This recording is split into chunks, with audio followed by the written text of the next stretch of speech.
As we are filming this, it is Monday, June 8th, 2020, and Core 2021 spoilers are continuing. We have a bunch of spicy new cards to talk about, two uncommons in particular that I can't wait to play with. We are talking about 2021 in the year 2020. Wrap your head around that. The video starts right now.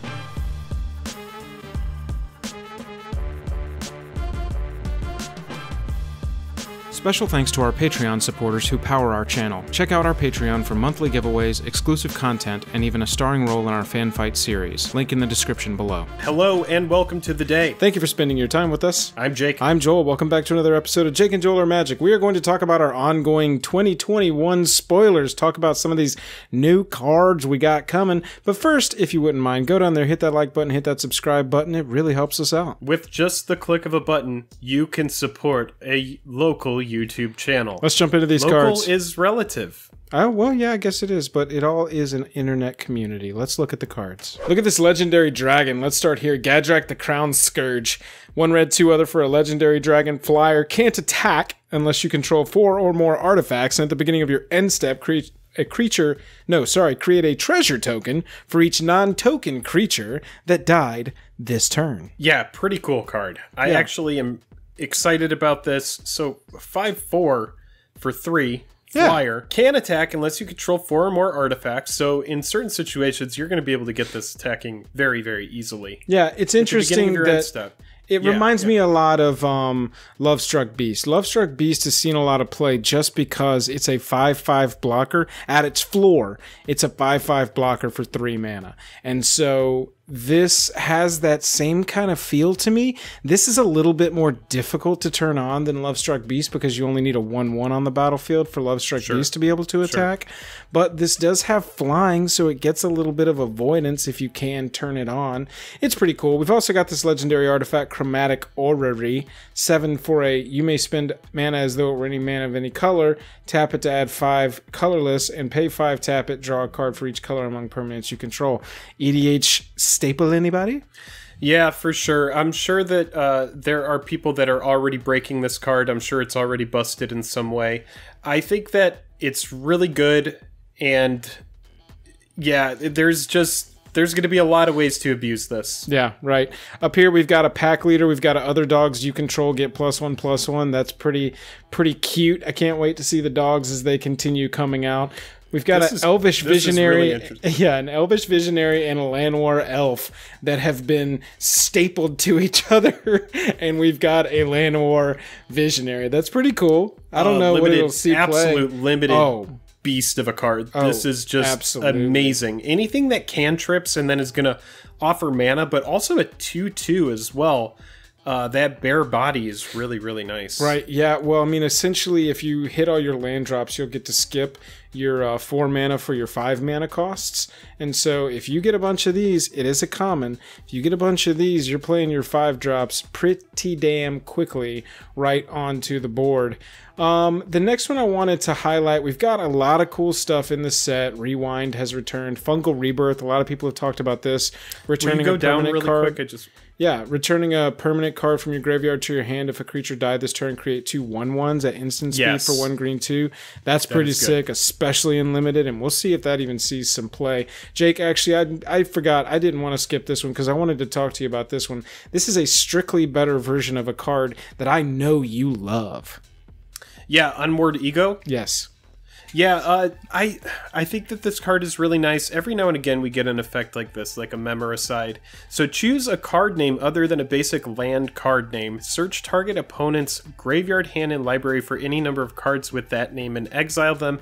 That player shuffles their library, then creates a 2/2 black zombie creature token for each card exiled from their hand this way. So only getting a benefit if it was exiled from the hand, but the case I want to make for a card like this is when you have a standard meta. Let's talk about like this most recent standard meta. Luca, where you had like Winota Neoform, and then Luca, or any of these decks where you just immediately know within the first couple cards what they're playing. Right. This card for me, if you know the meta, becomes main deckable, and this could pick a strategy like that apart. In Historic, I have really found cards like this to be really beneficial, and also in Modern a little bit, just knowing like, okay, well, I know I'm playing against blue-white, so the card that's going to blow me out is Hero of Dominaria if they get to it, so let's make sure we remove that. And then it's like, yeah, play Teferi, or 3-cost Teferi as much as you want. I don't really care. That card doesn't win the game like Hero of Dominaria does. Right. Go get their Expansion Explosion, their Wilderness Reclamation. You know, this is the kind of thing that you would want to target with this card. Is it great? Yeah, it's good. I'll tell you, I like it better because it gives them 2/2s instead of letting them draw cards. That is so sick to me. That's why I call it a strictly better, just because who cares about your 2/2s? That's not going to win. But drawing cards, replacing those effects that I've removed, yeah, I don't want you to be doing that. Now, most of the time, that will be a sideboard card, for sure. I know I said it's main boardable, but in these certain metas that devolve into like 3 or 4 decks, you can even know, and it doesn't have to be like a combo deck. You know, if you're playing against green-black, you're probably playing against Fiend Artisan. I want to talk about this card, See the Truth. On the surface, it's pretty innocuous, but I think it's going to have some deeper play, and I think this card is going to be played. 1 blue, 1 other for a sorcery. Look at the top 3. Put one of those cards in your hand, the rest on the bottom of your library in any order. If you cast this spell from anywhere besides your hand, instead put all 3 cards into your hand. This card plus Snapcaster Mage is... Or in standard Vadrock. Vadrock. This is what I'm talking about. I think that this card has a ton of playability. Early, it's fixing your hand and getting you the card that you need. And then once you've got your Vadrock to morph onto something, if we're talking about standard, you're drawing 3 cards if you don't have some dope removal spell to go get and kill whatever on their board is screwing with you. It has a lot of playability, and I think a lot it's of velocity going on. Right. We've also got quite possibly the goodest boy. I love Scryfall's name for the cards until we get the actual names of the cards. But you can sacrifice this dog to give another creature indestructible until end of turn. That's pretty sick for 1 white. So we've seen effects that are similar to this, but yeah, this becomes the card that you have to answer before you deal with the threat. And it's cheap. That's the thing, and it doesn't cost anything to activate it, and you can activate it the turn it comes into play. I'm just a big fan of this, especially for like a mono white army deck, which we haven't had in a couple of months, 6 to 8 months since that mono white deck was running around. Jake, all right, we got to spend a second on this one. Yeah. How many keywords can we fit into 5 mana? It's just like a theme with green where they're like, well, it's green, so we got to put a lot of text on it, or people aren't going to take it as seriously as the previous green cards that had a lot of text. That's kind of how I feel about it. It's a 6/6 for 5. It could have had Vigilance, Reach, and Trample as a 6/6 for 5, and I think it would have been fine. But whenever it attacks or blocks, create a 3/3 green beast creature token. You gain 3 life or draw a card. I can tell you what mode people are going to pick the most, but it has 2 modes that are just excellent. And then hell, the life gain.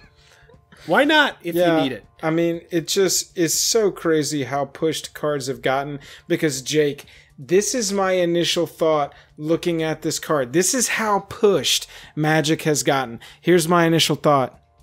Yeah, this might see standard play. What? Are you kidding me? This is a 6/6 Vigi reaching trample for 5, and I'm like, it looks like pay 5 mana, this gets returned to your hand by Teferi. You know what I'm saying? There are so many people that will lose limited games to this. Oh my god. In limited, this is the most busted. Well, that's why it's mythic. That's why it's mythic. It is rated 11 out of 10 as far as limited playability. I actually do think it will see standard play, because this is the kind of card, this is such an epic top deck in so many ways. Just because it's going to give you that resurgency that you need. This card pretty much is like its own trading post in a way. It's creating 3/3 beasts. It requires nothing else to make it good. You gain 3 life, you draw cards off of it. It's like an all-in-one. You can make a control deck around this one card. I honestly, and this is again me being greedy, and this is a testament to how push design has gotten, but I wish instead of like reach and vigilance, it said haste and trample, or vigilance, haste. I understand it needing trample. It really does need trample. No, they for gave the it thing. reach because why not let it swat shit from the sky? Yeah, I get it. I get it. mean, I just, dude, it's I wish that literally it had some everything. ETB when it enters the battlefield, attacks or blocks. I want to get greedier and greedier just because I want to see green make a resurgence. I'm a huge This green-red player, if card- you haven't noticed. But yeah, it's pretty busted. And, It eats Baneslayer Angel for breakfast. oh yeah. For Yeah. 5 mana, it is more powerful than Baneslayer Angel. It just eats it right out of the sky. This is just... He has no words, ladies and gentlemen. Bro, it's just too much. Let's talk about another 5-cost spell, Chandra, Heart of Fire. This is our main set Chandra. We had previously seen the Planeswalker deck version, but this one is playable. Red, 3 other for a 5 loyalty walker. Love that. 2+1 abilities. Awesome. +1 ability, discard your hand, exile the top 3 of your library. Until end of turn, you may play cards exiled this way. By the time you're playing a 5 mana cost spell in your red deck, you have no cards in your hand. You are welcome. You are happy to pitch your 6th land. Discard that land, discard whatever, play that shock, and then +1. Right. You know, do whatever you want to do. That's what I'm saying. We've also got 2 to any target. Jake, good. this is not to a creature. This is not to a player. It's any target. You can hit planeswalkers with this ability. Yeah, that's my favorite ability. Both of these +1s are excellent. The -9 is really good. Most ultimates are really good. That's the way it works. If you're able to get to the ultimate, hey, it's really good. But it's just so but most of excellent the that time you can look come at in. I mean, it comes in for 5 at 5. It immediately goes up to 6. You need to untap a few times, and you're suddenly at your ultimate. Even though these things here, honestly, this +1 alone should probably carry you. The only thing that's going to take away from this Planeswalkers is 5 mana, too expensive for that deck. Will this find a home in some kind of combo-y deck, some kind of Jeskai build? I think it will absolutely 100% find its way into Grixis and Jeskai builds. Yeah. This is a control card. The fact that it has that 2 damage to any target is a really big deal. And then the velocity that comes with being able to discard your hand and then draw cards is really, really good. You know, it's going to thrive the most in, I think, aggro-centric decks or like mid-range kind of decks. Yeah, I think but mid-range. I do think it could make its way into control. And I also think it's notable. I really like this the border of the card. This that's what I was going to talk Spellbook, about, isn't it? Yeah, it's got the showcase frames here for Chandra. They're doing this for all of the Planeswalkers, I think, that are in the set. We'll see the new white Planeswalker here in a second. But yeah, these are the showcase frames that'll be the special ones. The regular frame will just look like a normal one. I just want to highlight this real quick. 2 target player or Planeswalker. I've seen them with this set lean more into, okay, Planeswalkers are going to be always present. We need to print some specific answers for them. We'll see some other stuff higher up the list, but this kind of highlights the beginning of like they're starting to work that or Planeswalker or target Planeswalker thing onto cards more often. And also, I mean, we could talk about that card being a bear as well. That's a 2/2 that has this at common, no less, that has this ability built in that now hits your opponent and also hits Planeswalkers. Yeah, I mean, this is a common. Yeah, it's just a bear with like that's going to be an awesome. extra ability that's like, yeah, sure. Look at this card. I wanted to highlight this real fast because I think that this is going to see standard play. This spell costs X less to cast, where X is the total amount of non-combat damage dealt to your opponents this turn. I mean, my man, you only got to cast a shock and a lightning bolt, and you've got a 1 mana trampling 6/6 that says whenever a source you control deals non-combat damage, this thing deals that much damage to a creature or planeswalker. Yes, and while I agree with every single thing that you said about this card, this in some situations is going to be a really, really crappy top deck for a red deck. Absolutely, you don't want to run 4 of them for sure. Yeah, but also there's the side of that is you definitely want to run 4 of them, because in those explosive starts where you have the shock and the lightning bolt, you want to be able to cast the I mean, modern Pioneer, you can get there with direct damage pretty easily to be able to cast this on like turn 2. Right, and that's the idea behind the card, is that if you like do the suspend spell, and then the next turn, Rift yes, Bolt. then you can cast it for that amount. Right. So from that perspective, yes, it is absolutely crazy. It has the potential to be insanely busted, but it also has the potential to be unplayable Yeah, in huge certain dud. situations. Huge dud. Right. Revitalize is back. Massacre Wurm is back. I thought that was notable. We've got our -2/-2 spell now. When that rotation happens, we won't lose a -2/-2 for 3. And this also, like I was talking about earlier, remove 2 loyalty counters from each Planeswalker. They are printing more Planeswalker hate in this set than I have typically seen. You know, normally we get like a Dreadbore, and they're like, what? We're printing answers to Planeswalkers? No, you're not. This is what I'm talking about. Diversified, wide answers, different kinds of answers to Planeswalkers, and obviously we love this card becomes very, very attractive. Oh, yeah. Maybe in Standard, but definitely a very attractive card for Limited. Yeah. Massacre Wurm is back. We know Massacre Wurm. We love Massacre Wurm. This is our new Planeswalker. Let's look at the showcase here. We got Basri Ket, if I am pronouncing that correctly. Basri Ket is a white 1 for 3 loyalty. Takes it up 1 to put a +1/+1 counter on up to 1 target creature. It gains indestructible until end of turn. It -2s to whenever 1 or more token creatures attack this turn, create that many 1/1 white soldier creature tokens that are tapped and attacking, and then -6, you get an emblem at the beginning of combat on your turn. Create a 1/1, then put a 1/1 counter on each creature you control. Good luck getting to that. But these 2 abilities are excellent. Play a 1/1, play a 2/2.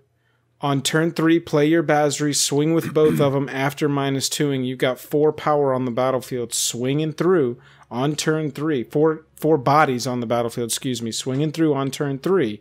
And then when you untap the next turn, like white is wont to do in these mono-white aggro builds, you want to build that army somehow. Some kind of Anthem effect. It's been Loxodon in recent memory. Tap them all to put counters on them and make them bigger.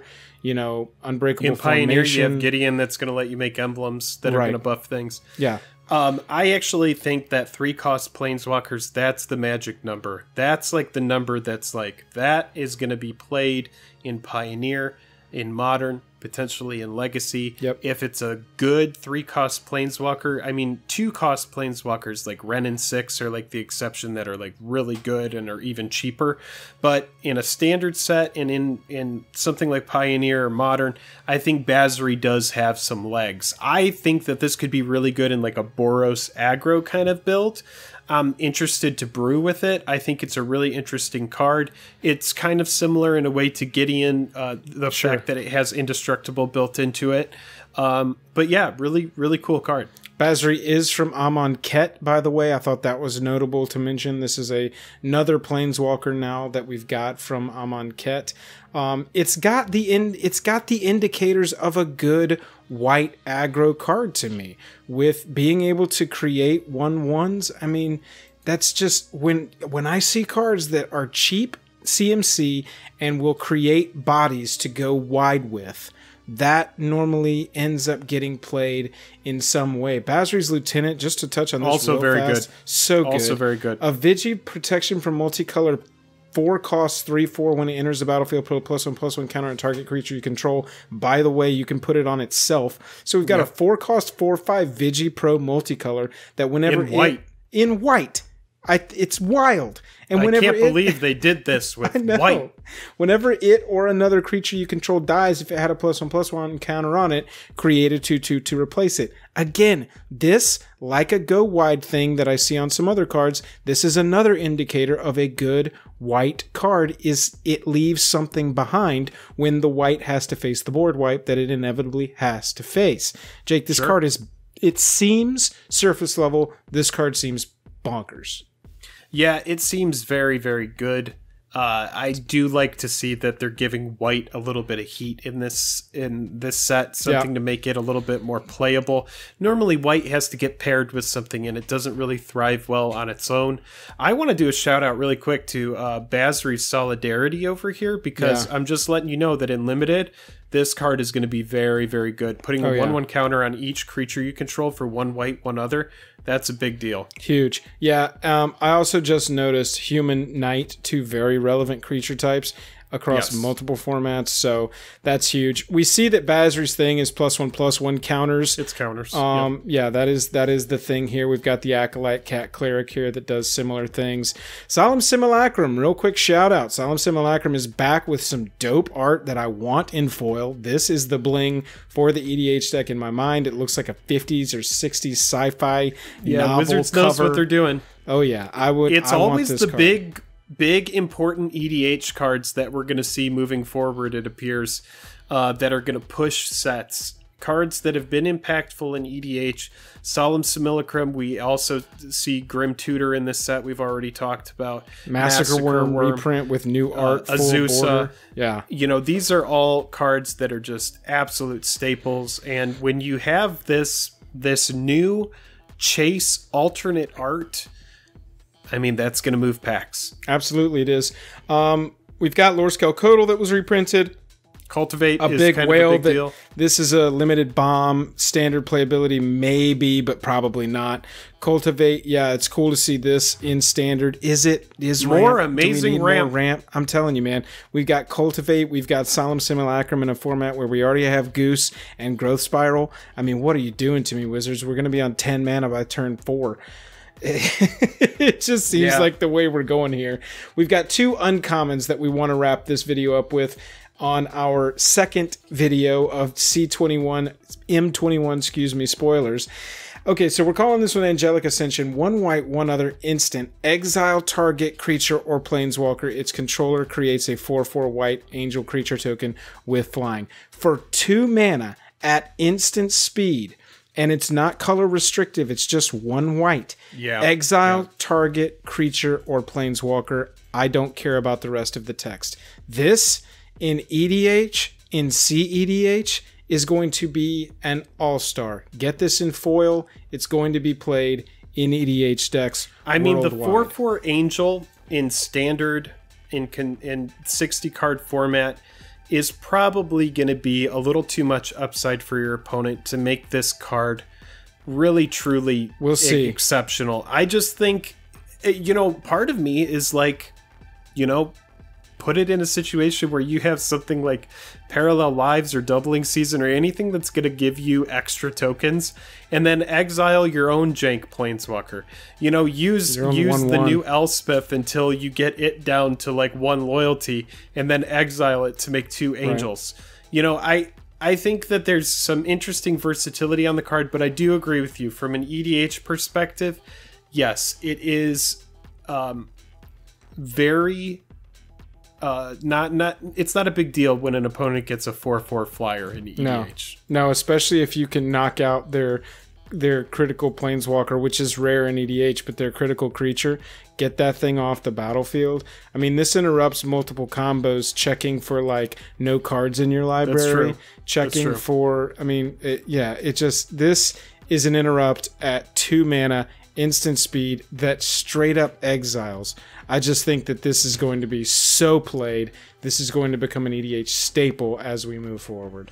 Yeah, exile is a big deal because now it's no longer in the game. So there's no get it out of the graveyard. There's Right. no That's it. other kind of shenanigans. It's just answer it. Sure, you get an angel. Let's continue playing. Yeah, it's gone, baby, gone. This is where we want to end it. We've got Receptaculo del Archidemonio. That's right.